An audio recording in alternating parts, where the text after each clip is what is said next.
with G. Scott. Our man needs no introduction. Super Bowl 48 champion, 13-year career, husband, father, and just one of the best dudes around. Brandon Mebane. Bang! What's good? What's going on, G? How you doing? I'm good, man. Look, you don't look. It's gotten to the point. My good friend Sandy Gregory, who used to be with the Seattle Seahawks, man, she listens to this show and she loves it when Mebane comes on and teaches about football. Let's do it, man. Okay, I'm excited. Let's do it. Man. There's a lot of people, man, that tune in for this. They want to know some things. They want to get a little technical with the football. So here's what I want to accomplish today. I want to talk about what we saw against the Detroit Lions, and I also want to talk about what's to come with the Giants at home at Lumen Field.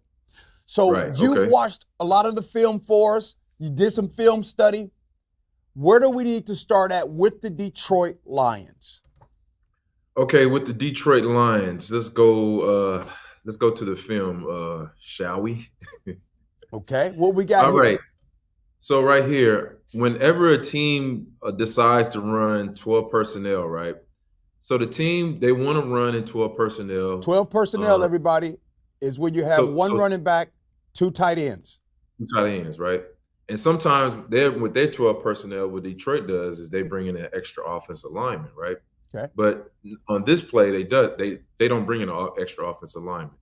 So the mentality of 12 personnel is like this, right? When a team brings in 12 personnel, they want to run the ball and they also want to throw the ball, right? So this is their mentality. They want to see what the defense brings in, what personnel they bring in. Do they bring in extra linebackers? Or do they bring in extra DBs? When they bring in extra linebackers, they like, oh, we got something. Mismatch, right? So when a mismatch comes, that's when they use and they throw the ball to the tight ends because coverages is not really necessarily made and designed to stop tight ends, right? All right, we go ahead and then so before we play this play, I want you guys to see something, right? Okay. So Detroit like to run 12 personnel, right? That's one of their top personnels. So whenever they run an inside zone, right? We talking about inside zone crunch, but I'd rather prefer to call it inside zone for all the viewers out there that's watching, right? So whenever they run an inside zone, the way you can tell where they're running inside zone is you look at the relationship with the quarterback and center, and you look at the relationship with the running back, right? Now, the running back is not lined up directly behind the center and the quarterback. He's lined up a little bit to the defensive left, and you ask yourself, why? Why is that? Why?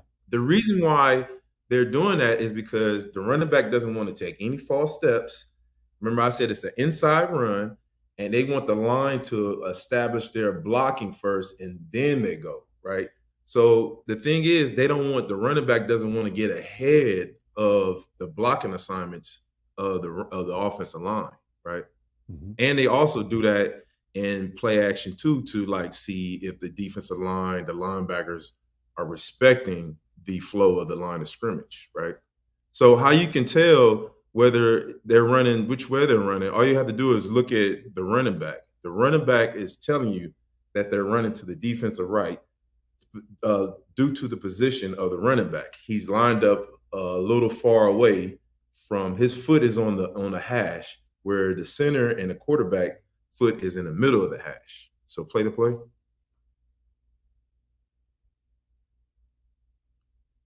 We call that a fake motion by the tight end. Okay. So run that back. So whenever the running back, what his job is like this, he's looking at this front side A gap, this front side A gap right here where it's 48 is standing. He's looking at that gap first. And then his second option is to cut it back all the way back, maybe to this A gap or the B gap. So they have a two-way option.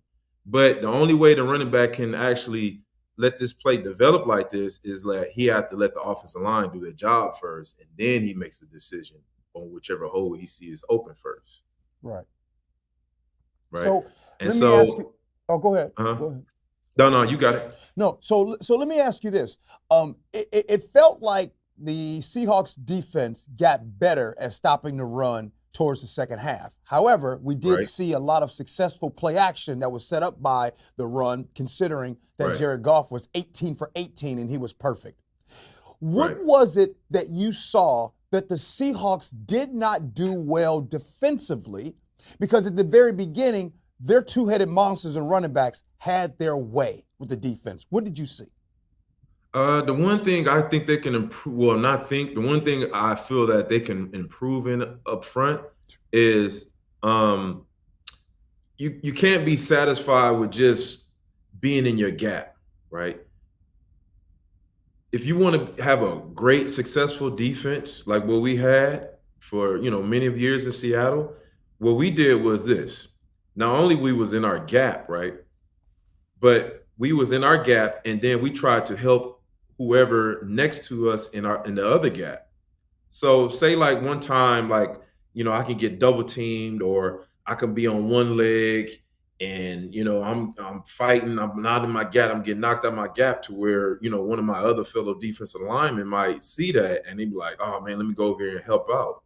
So when we talk about having pursuing to the ball, having the whole defense run to the ball, pursuing to the ball can be just playing a gap and a half defense. You play the gap, your gap, and then a gap over the next to you. You all rally and getting some, because you just never know. One tackle might not bring this running back down, right?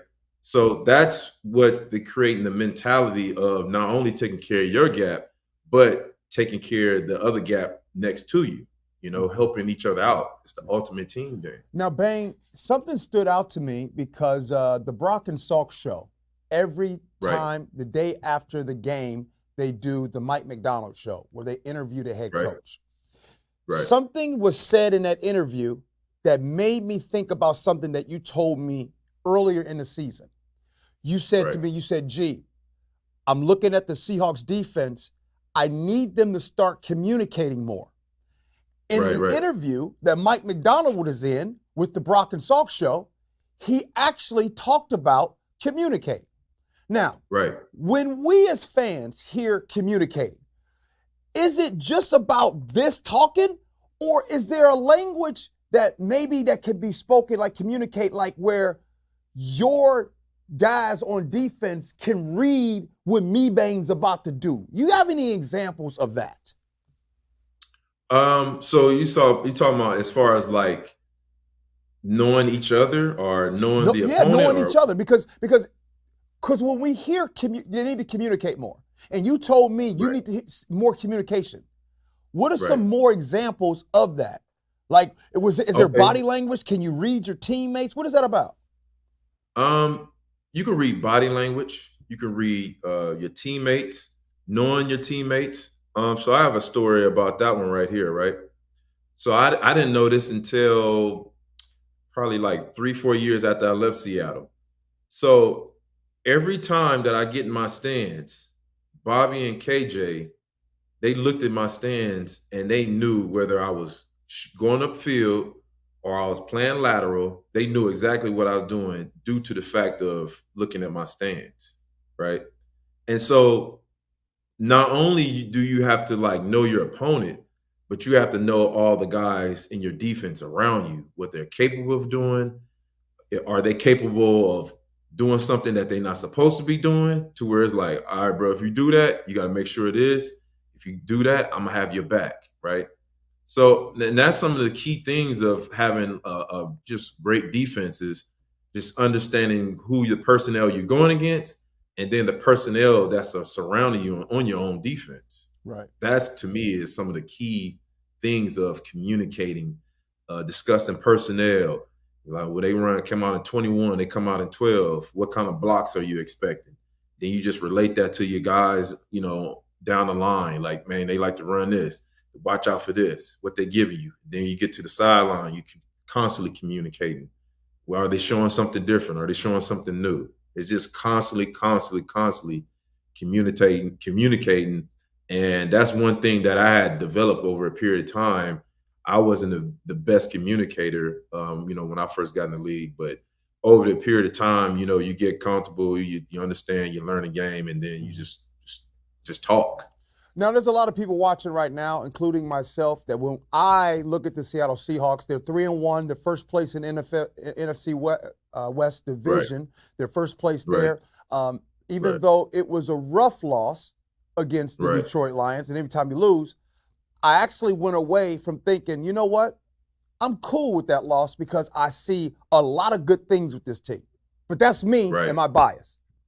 Right. Can you tell me what you see so far of this Seahawk team and also what you're going to see this Sunday and what we should expect against the Giants? From what I see the offenses this year from passing and protection, I think is better. What I would like to see more from the Seahawks offense is I would like to see a fullback. I think if they give number 9 a fullback, man, I believe that dude can be super dynamic. Gino is on fire, man. Another thing what I would like to see on the defense is turnovers. I think if they create more turnovers, with sack calls, fumbles, interceptions, forced fumbles, that would just give the offense that's already dynamic more opportunity to score. I think right now the Seahawks, they kind of rank towards the bottom at forcing turnovers this year, huh? Right. So and why is that? And I mean that's how do you get more turnovers? What is that about? I just think it's knowing the game, knowing what your opponent's about to do. You can beat them to the punch. Beating them to the punch, you put yourself in position to create turnovers.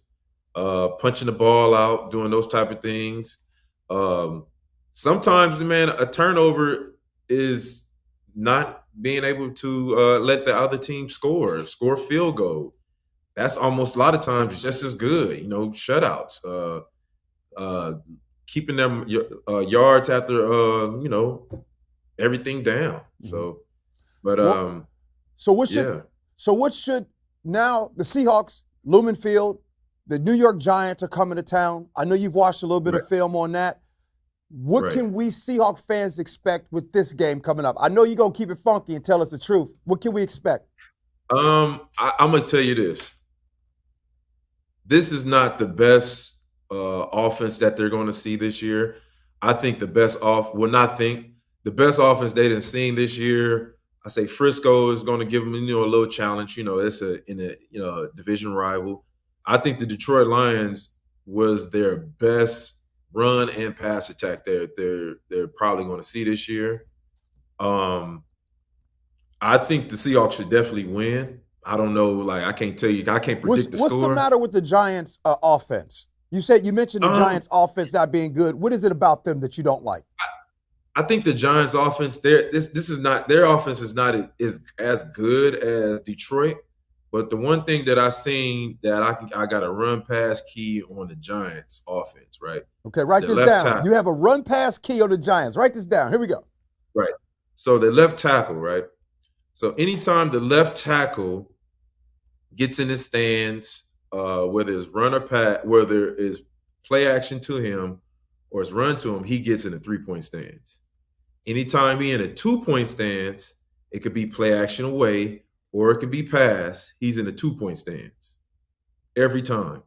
And on film, I actually seen this when they played the Cleveland Browns, right? They ran unbalanced, right? So unbalanced is where you take one of the offensive linemen and you put them over on the other side of the line, right? What did he do in that instance? He got in a 3-point stance. What did they do? They ran like a reverse or a sweep or something like that to his side. But it was a run to that side, and he got in a 3-point stance, right? So looking at their offensive line and looking at their whole dynamic of their offense, I think they're going to come out quick game, quick pass. They're going to try to establish the run. They probably going to come with the inside zone. They're not really like an outside zone team, but they're more of an inside zone type, keep it between the tackles type offense. Okay. Well, the tendencies. Some of you D linemen that's on the team right now, you better come get some of this free game. It's free game right here. It's more, but we'll be on here for hours. Yeah, but to keep it simple, you're saying Keep it simple. the left tackle, when he's in a 3-point stance, there's a real good chance it's going to be a run. It's going to be a run to him, and they run play action to him. So he want to sell it. He want to sell the play action. He wants you to think that it's a run to him when it's a play action, and they also run to him when he's in a 3-point stance. And if he's in that 2-point stance, it's going to be a pass, or it's going to be that pass or run away. Run away. Yep. Bang, it's always good to have you on, man. That was fast. I think we almost went just 20 minutes that fast. That's how fast that was. 20 minutes, bam. Yeah. No, that's dope, man. I appreciate it. All right, man. Hey, real quick, tell the people, because there's been people that's been signing up with your service. There's now starting to come to Mebane. How can people get your service? So you can go check out my Instagram. It's Elevate Your Football IQ, or you can hit my other Instagram, Mebane at 92, and I have a whole little website of we can meet Zoom in person, wherever you're located, and we're just teaching defensive linemen how to watch film, teach them how to about football, and just trying to just build everybody up, their football IQ up to a 10. And by the way, this doesn't just go for professionals. It doesn't just go for college students. It goes for high school students as well, because there's a lot of D linemen. It's something that I've learned from you. There's a lot of D linemen that are very talented. Right. But bang, tell the truth. They're talented, but what happens when you get ready to go through that draft process and they want you to get on the board? Oh, man. So what happens is they put you on the board, or this can happen in college. I done heard these stories in college. So my story was, I remember I think it was the Eagles. The Eagles asked me to get up on the board, drop the defense, and they wanted me to explain what's going on in this defense. So I did it. I only drew up the interior D tackles. I couldn't explain the alignment. I couldn't explain the defense ends alignment, and I couldn't explain the defense, and I couldn't explain to them nothing or why do I like this defense. I just put a shade on the center and a 3 technique, and I looked at them and I was like, yeah, that's all I do. But looking back at it now, I'm like, man, I just wasn't prepared. So, yeah, it's just always good to just know this stuff, man. It's just a situation like that. Bang, we'll talk to you again next time. I hope that there are some Seahawks folks that are watching some of this and getting some of that free game. And let's watch the Seahawks hopefully win on Sunday at Lumen Field, be 4-1. And then you know what we got to prepare for. We got to prepare for Thursday night football against the Niners. We need your help, Bang. Let's get it, man. Let's get it, man. I already got them down packed, man. Gimmick, motions, Debo he's the key to that offense, man. Let's go. I got them down. Appreciate you, Bang. We'll talk next week. All right.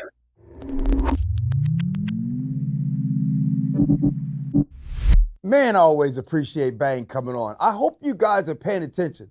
This dude knows a lot about football. And the beauty is, the reason why I do this is because I think that it gives us, we fans, another look at how this game is played. And so it gets a little tricky, but at the same time, I do know there's some pros out there that kind of appreciate Bang's knowledge. So thank you to Brendan Mebane for everything he does coming on to the show once a week. It's a big game. New York Giants at Lumen Field. It's an opportunity for the Seahawks to bounce back. If there's one thing that we know in life, right? If you get knocked down, it's how you get up and respond to a little bit of adversity. The Seahawks have that opportunity on Sunday against the Giants. And of course, there's a quick turnaround after that against the 49ers on Thursday Night Football. One of our very own, Bones, Brady, has the opportunity. He works every single game, and we're grateful to have him with us now. Bones, Sunday is coming up. The Giants come to town. What you got for us, my boy? Well, I like when we play the Giants because in the last few times we get a lot of sacks against the Giants. I really like when our defense plays well. I know we didn't have our defensive front, at least against the Lions, which was very hard to see us go down like that. And gave up some killer runs. I mean, I saw Witherspoon just get absolutely cracked on one of those, and it turned into a big run with like 4.5 missed tackles. That we cannot have against the Giants, and I'm really looking forward to this game. We got Jared Goff out of the way. I was scared of him, rightfully so. He had a great game, perfect. I didn't see that one coming. Even caught a touchdown pass, didn't see that coming. I can't even explain what that happened. But with the Giants, I'm really looking forward to it. We took Leonard from them last year. This year, we're just going to take their entire spirit. Right, and no doubt about it. And so when you talk about this team, the expectations, here's one for you, Brady, and this goes for all of you all out there. Just go ahead and type it in the chat. Right now at 3-1 for the Seahawks, where are your expectations for this team? Brady, you go. My expectations is we're going to come out and be 4-1 after this week. That's my expectation. I expect this defense to step up. As we heard Mike McDonald say, the communication has to be there. And I saw a lot of players in the post-game press conference saying, I don't really think it was a communication thing. We just didn't get it done. Well, communication's part of it. That's how you get things done. I don't know what the miscommunications were, if they weren't reading Jared Goff's audibles or the line or any of the changes, but we need to clean that up. And we're going to be 4-1. My expectation is a win every week. This is very interesting. So this game coming up, I think we're all on the same page. We, you, everybody, our mama, all them, expect for the Seahawks to win on Thursday against the Giants. The Giants just don't have the firepower. The Giants don't have the quarterback. The Giants just don't have it, right? Especially when you're talking about a home game at Lumen Field. Well, by the way, I just want to give love and shout out to the people, the fans that's been showing up to Lumen Field. This stadium has been rocking. Not saying it wasn't rocking last year. I'm just saying there's a little, and if you've been to the game, you know what I'm talking about. There's been a little extra energy inside of the stadium. I believe that extra energy has to do with right now the expectation. I think the expectation has risen for this Seahawks team. What do I mean by that? Brady, this is what I mean. I mean, at the very beginning of the year, there was a lot of national experts, and including some of us that thought, yeah, San Francisco is the team to beat. I think that has changed. I actually believe that the Seattle Seahawks are the team to beat in this division, and that's after 4 games, Brady. I completely agree with you. I mean, every year, no matter what we do the year prior or the additions that we make, we never get the going into the season, preseason love from the national media. They're always like, oh, you're in the league with the 49ers. Oh, the Rams give you trouble. Oh, the Cardinals, they're kind of been an afterthought the last couple seasons, but even they're still there to threaten us a little bit. But I just never see the Seahawks getting the hype at the beginning of the season until you've done something great. Here in Seattle, that's what we always have to do, is we have to be great before we are considered great. We never get that assumption that you're going to come in, be the team that we want you to be, but we're going to be doing that this year. We've already shown that we can go 3-1. Yeah, it's been a little bit shaky start with some unproven teams that we beat. I'm sorry, for Paul, for your Broncos. Don't care. We beat them. Good. But with the Lions, that was our first true test. They're like, okay, we didn't get absolutely smoke showed by the Lions. The score, yeah, it didn't look that great, but I think that we're going to be able to bounce back from that, and we're going to show everyone in that national media this Seahawks team is not to be messed with when we're fully there. Well, I'll end this off with this in preparation of Sunday at Lumen Field. I'll say this. Yes, there's an expectation for this Seahawks team to win. But let me tell you something that I think why and where that's coming from. Because did you see the offense? Did you see the Seahawks offense? We now know that all of the things being said about this offense are actually real. That offense is lethal. That offense can score. And it doesn't matter. You want K9? Check. You want Geno Smith? Check. You want wide receivers? Check. The offense is there. I would say that I didn't expect for this offense to be like it was. Geno Smith, bad man. Offense is good. Concerns? No doubt about it. That was concerning last week when you go into a game without Leo Williams, without Boye Mafe. Obviously, Chinna has been out for some time. right? When you start being without your guys, Byron Murphy II, you all know, especially as you have heard Mebane on this show, and you see how we talk about this game. Games are won and lost where? In the trenches. That's where they are won and lost. So this Sunday, it's time to get back on track, take care of business, right? And continue to stay in first place in the NFC West. All right, let's get to the X's and O's.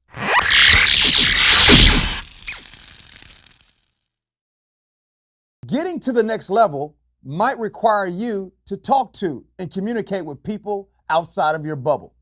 You know the old saying, show me who your friends are and I'll show you where you're going? That's kind of true. But when's the last time you stepped out for a second and got uncomfortable? When have you had that feeling? How about the last time that you were uncomfortable and you had your breakthrough? Yeah, on the other side of struggle, that is where success is. So take this time right now to take a chance. Talk to people who are not within your circle. Maybe talk to people who maybe think differently than you do. Because maybe we might be doing the same things all the time because we're communicating with the same people all the time. Get outside of that bubble. Get outside of your comfort zone so you can have an opportunity to see what's next for you. Oh, real quick, I want to say something because somebody asked me, where do these things come from? And I do plan on writing a book. And as you all know, it's no secret. You know some of the things that have happened in my life. And here's the truth. I want to share some of the things that I've gone through that maybe might help just one person. That's it. And so when I say things like outside of your bubble to help you get to the next level, well, I'm telling you, it was when I stepped outside of my bubble and got to meet and talk to people who thought differently than I did. That is where I got some of the ideas that could help me get to that next level. I know this was an extended version of X's and O's, but I had to give it to you straight. I appreciate you rocking with me. Love you for that. And as always, be kind.